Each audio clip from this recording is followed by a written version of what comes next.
très attention.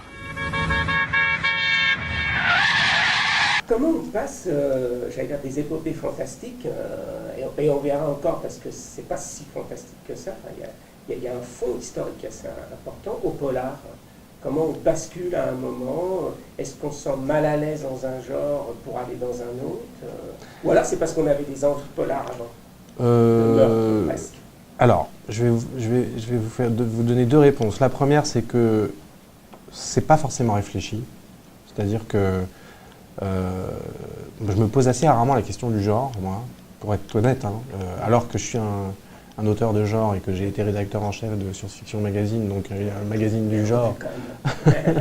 Donc normalement, je devrais m'intéresser au genre, mais en réalité, en tant qu'auteur, je m'y intéresse pas. C'est-à-dire que je me demande pas, tiens, est-ce que j'écrirais pas un petit roman, un petit polar là? Je sais pas ça. J'ai une histoire qui arrive, et une fois que l'histoire est là, j'utilise les outils qui vont le mieux servir cette histoire. Donc parfois, ces outils, c'est le genre. Donc ça peut être le thriller, ça peut être la fantasy, etc. Je ne me pose pas cette question. Maintenant, je vais vous faire une réponse un peu plus honnête, parce que ça, c'est la théorie, c'est mon ressenti, mais en réalité, je pense qu'il y a aussi parfois de la lassitude. C'est-à-dire que je pense qu'après avoir écrit 6 romans de fantasy, les 2 trilogies de La Moira et Gallica, j'ai éprouvé une lassitude de la fantasy, j'avais envie de faire autre chose, j'avais envie de changer d'univers, et je suis allé vers le thriller.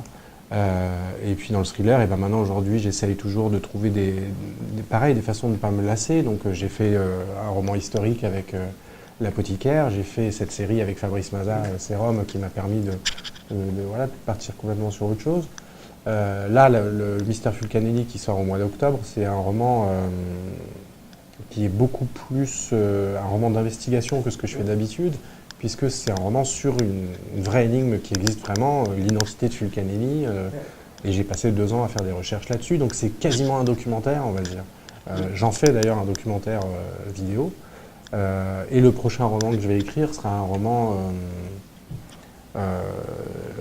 quasiment un roman d'adolescence rurale, donc qui n'a rien à voir avec ce que je fais à l'étude. Donc vous voyez, il y a à la fois parfois peut-être un peu de lassitude quand la peur en tout cas de m'enfermer dans un genre, et puis aussi le fait que les histoires, quand elles s'imposent, elles s'imposent avec le genre auquel elles appartiennent de manière essentielle, quoi. Est-ce qu'il n'y a pas aussi une notion du temps? Parce que quand on remarque, il y a une notion déjà de la mémoire, ça c'est presque partout elle y est, encore plus dans Sérum, j'allais dire, et du temps, c'est-à-dire du passé qui amène au présent. Et donc du coup on se dit que vous avez construit votre œuvre en partant de la Moira, qui est un peu la légende, et puis là vous la quittez un peu avec Gallica, où c'est un peu plus le Moyen-Âge, enfin réinventé, etc. Avec L'Apothicaire, là on est plus dans le roman historique, et puis là avec Sérum on arrive au moment aujourd'hui, quoi. Donc il y a quand même une ligne, quoi. Alors, même peut-être qu'on se trompe, peut-être qu'on l'invente aussi. Non, c'est intéressant. Je me suis jamais posé cette question-là. Bon, alors le temps a beaucoup d'importance dans mon écriture et dans ma vie. C'est une vraie question importante. Je collectionne les montres. Je sais pas si vous savez. Ça m'étonne pas. Donc, j'ai pas lu, mais ça je collectionne les montres cassées même. Vous voyez. Donc, là, ça je pense qu'il y a de quoi s'allonger sur un divan de psychanalyse pendant quelques heures. Mais je sais pas, je pense qu'il y a aussi peut-être quelque part une envie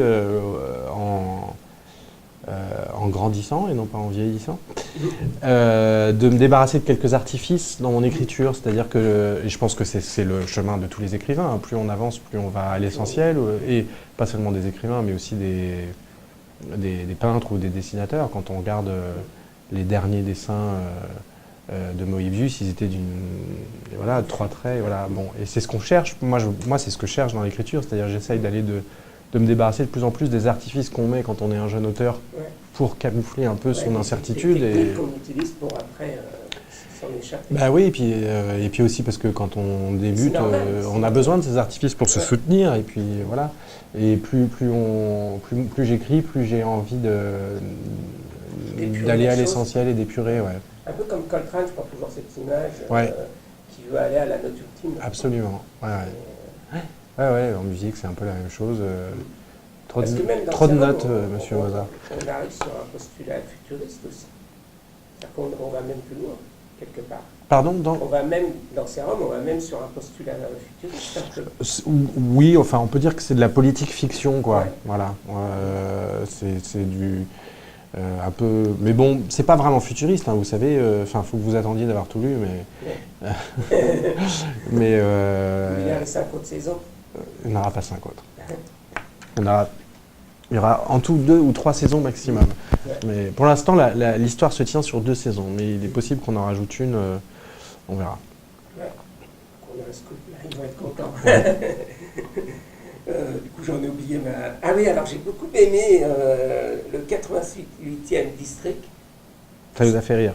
Non, ça m'a fait penser au 87e. C'était vous Ah. comme ça ou... Ah non, alors ça... C'est moi qui étais chercher la petite bête. Non, il y a une raison pour le 88e district, mais normalement, j'ai pas le droit de vous le dire. Ouais. Mais c'est un clin d'œil à un autre roman. Alors, Ah ouais, moi je l'ai vu au 87e, j'ai dit tiens, ça m'a...